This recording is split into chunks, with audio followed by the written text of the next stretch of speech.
चह पार जो पावा, राम कथा ता कहाँ दृढ़।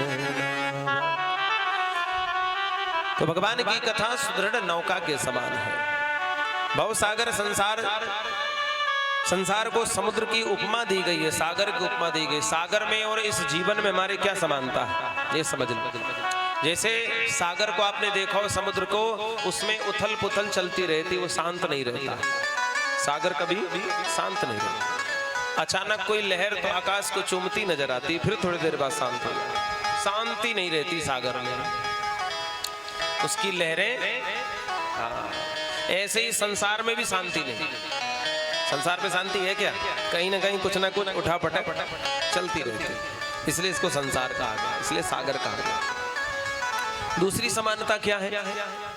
दूसरी समानता यह है कि ये सागर देखने में बड़ा सुंदर लगता है कि नहीं? समुद्र की अथाह जलराशि महाराज अपने हमारे मन को अपनी तरफ आकर्षित करती है। जब समुद्र किनारे जाओ तो मन करता है कि गोता लगा लो, मन करता है। नीला नीला जल और अथाह जलराशि, ऐसा लगता है तुरंत डुबकी लगा लो।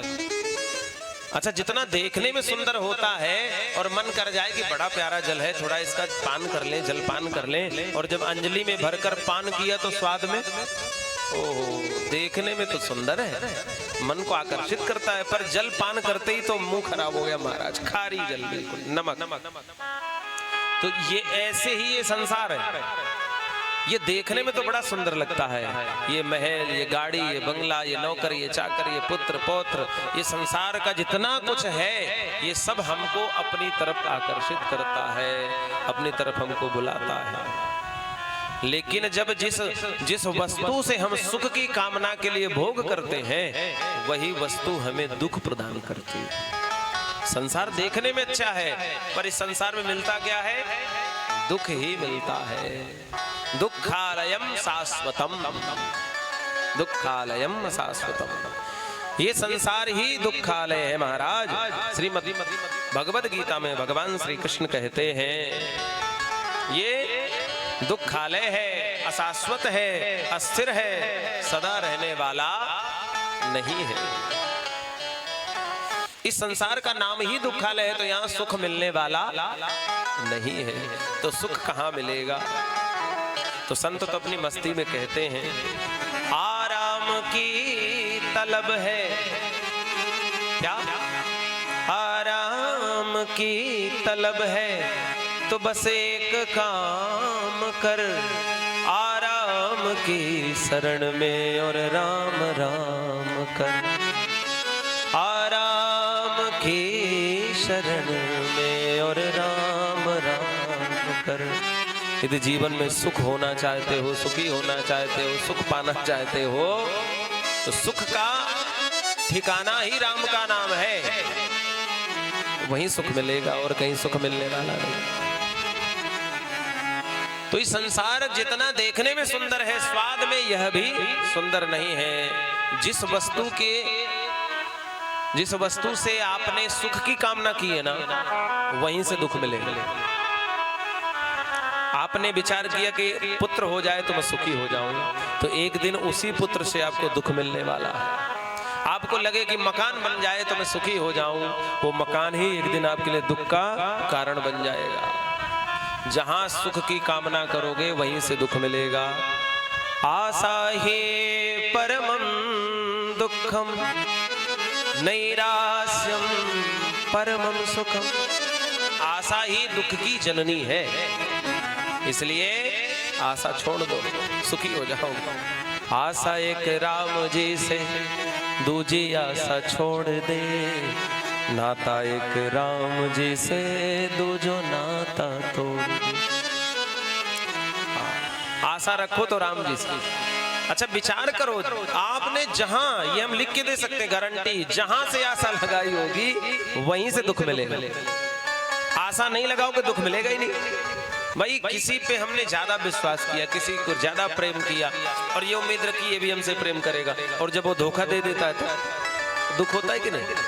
तो जब हम किसी पर विश्वास करेंगे नहीं, आशा किसी से रखे नहीं, धोखा दे चाहे कुछ दे, तो दुख का कारण क्या है? आशा।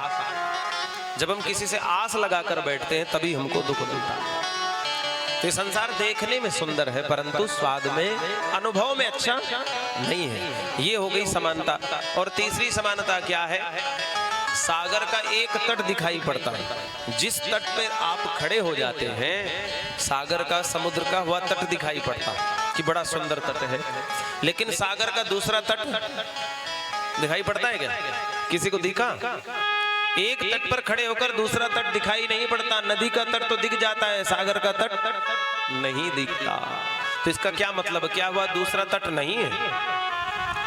जिस तट पर खड़े हैं वह तट इस बात का प्रमाण है कि दूसरा तट भी अवश्य होगा, लेकिन आंखों से दिखाई नहीं पड़ रहा। इसी तरह मनुष्य का जीवन है। जीवन के जन्म का तट तो नजर आता है हमको। जब हमारा जन्म होता है वह तो हमें पता होता है कि हमारा जन्म कब हुआ है, लेकिन जीवन का अंतिम तट, दूसरा तट दिखाई नहीं पड़ता। अंतिम तट क्या है? मृत्यु। मृत्यु दिखाई नहीं पड़ती, पर इसका मतलब यह नहीं है कि मृत्यु नहीं होगी, मरना तो पड़ेगा। जन्म मृत्यु तो अटल सत्य है। दीपक बुझने को जलता है, मरण सदा से ही जीवन के आंचल में पलता है। दीपक बुझने को जलता है। दीपक जला है तो बुझेगा। वो किस लिए जल रहा है? अंतिम उसका लक्ष्य क्या है? उसकी मंजिल क्या है? बुझना ही पड़ेगा और कोई चारा नहीं। इस तरह ये जीवन की मंजिल मृत्यु एक न एक दिन तो आएगी। और एक और बात, सागर का संबंध किससे है पता है? चंद्रमा से। चंद्रमा के घटने बढ़ने से सागर में ज्वार और भाटा आता है कि नहीं?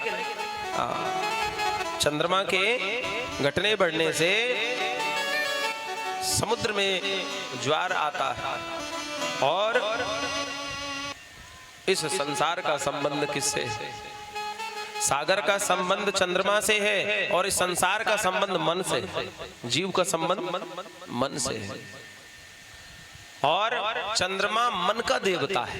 चंद्रमा मन का कारक है। और हमारे जीवन में जो जैसे सागर में उथल पुथल चंद्रमा के घटने बढ़ने से आती है, ऐसे ही हमारे जीवन में समस्याएं उथल पुथल हमारे मन के कारण आती है। मन एव मनुष्यानां कारणं बंध मोक्षया। इस जीव को जीवन में सुख दुख हानि लाभ इसके मन के कारण होता है। हाँ, मन के हारे हार है, मन के जीते जी। मन ही मिलावत राम सो और मन ही करत भजी। मन का बड़ा खेल है हमारा। कई बार ऐसा स्थिति होती, मन नहीं लग रहा। बोले क्यों नहीं लग रहा? बोले ये पता ही नहीं क्यों नहीं लग रहा, मन लग नहीं रहा। हाँ, कभी कभी ऐसी स्थिति भी होती है कि मन लगता ही नहीं किसी चीज में। कोई पूछे भाई क्या हो गया, क्यों नहीं लग रहा मन? कोई कारण, बोले पता ही नहीं क्यों नहीं लग रहा। चंचलम ही मनः कृष्ण।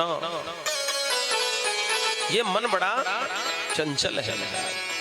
मन की बड़ी विचित्र स्थिति है।